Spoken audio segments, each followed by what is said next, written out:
সাড়ম্বরে অনুষ্ঠিত হয়ে গেল প্রগতি নৃত্যালয়ের বার্ষিক অনুষ্ঠান। দীর্ঘ বেশ কয়েক বছর ধরেই ছাতনার বিভিন্ন এলাকায় কচিকাঁচাদের নাচের প্রশিক্ষণ দিয়ে আসছে প্রগতি নৃত্যালয়। এই প্রশিক্ষণ শিক্ষাঙ্গনের নৃত্যশিল্পীরা সারা বছরই জেলা সহ রাজ্যের বাইরের বিভিন্ন অনুষ্ঠানে সুন্দর নৃত্য পরিবেশনের মধ্য দিয়ে মনোরঞ্জন করে থাকে সকলের। তবে প্রতি বছরই প্রগতি নৃত্যালয়ের তরফে বার্ষিক অনুষ্ঠানে আয়োজন করা হয় ছাতনা বাসুলি মন্দির প্রাঙ্গণে। আর এই সাংস্কৃতিক অনুষ্ঠান দেখতে ভিড় জমান সকলেই। এবছরও অভিনব থিম ভাবনার মধ্য দিয়ে নৃত্যের প্রদর্শন মন কেড়েছে দর্শকদের।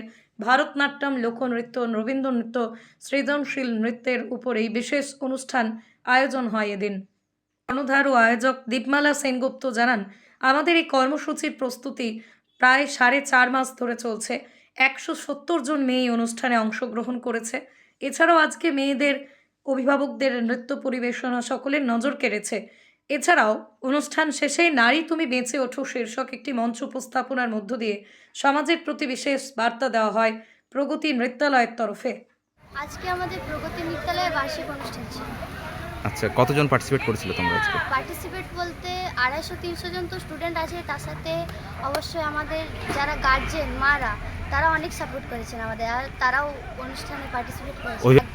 মানে আকর্ষণীয় হচ্ছে যে নারী তুমি বেঁচে ওঠো, এটার উপরে কি একটা পারফরমেন্স হয়? হ্যাঁ, নারীদের সম্মানের ইয়েতে পারফরমেন্সটা করা হয়েছে। কি বার্তা ছিল এটার পারফরমেন্স? বার্তা এটাই বলা হয়েছে যে সমাজের নারীদেরও একটা নিজেদের স্ট্যাটাস আছে, নারীদের বেঁচে থাকার একটা স্বাধীনতা, বেঁচে থাকার অবশ্যই স্বাধীনতা আছে।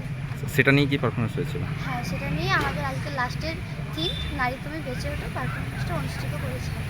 দর্শকদের কীরকম ভিড় ছিল এখানে? দর্শকরা কি বলছে?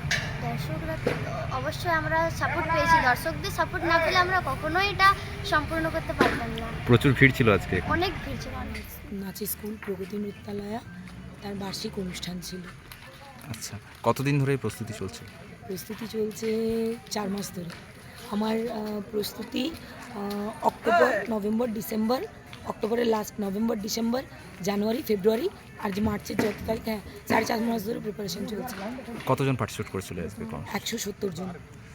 আচ্ছা, কি কর্মসূচি ছিল? নাচের কি কি গানের উপরে আজকে পারফরমেন্স? মানে আমার স্কুলটাই তো ভরতনাট্যম বেসে স্কুল, তো সেক্ষেত্রে প্রথমে শুরু ভরতনাট্যম দিয়ে হয়েছিল, কিন্তু যেহেতু এটা অ্যানুয়াল প্রোগ্রাম, বাচ্চারা সেক্ষেত্রে একটু মানে কি অন্যরকম গানের স্বাদ, ফোক, একটু রবীন্দ্র নৃত্য, একটু বলিউড স্টাইল, একটু ওয়েস্টার্ন স্টাইল সব কিছুই করতে পছন্দ করে। সেক্ষেত্রে সব কিছুই সংমিশ্রণে আজকে প্রোগ্রামটা অনুষ্ঠিত হয়েছে।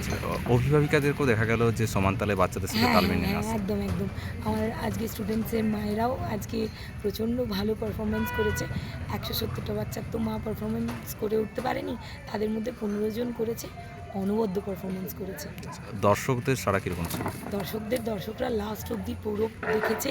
আমি যতদূর দেখলাম একদম সবাই মানে বেশ শান্তভাবে প্রোগ্রাম উপলব্ধি করেছে। এটা ছিল নারী তুমি বেঁচে ওঠো। আমাদের সমাজ এখন যেভাবে দিনের পর দিন এগিয়ে যাচ্ছে, আমরা জানি রিসেন্টলি আমাদের কি ঘটনা ঘটেছে, কি সমস্ত ঘটনা বের করে আমরা যাচ্ছি। আজকে তার পরিপ্রেক্ষিতেই আজকে একটা সমাজে মেয়েদের কিভাবে গড়ে তোলা হয়,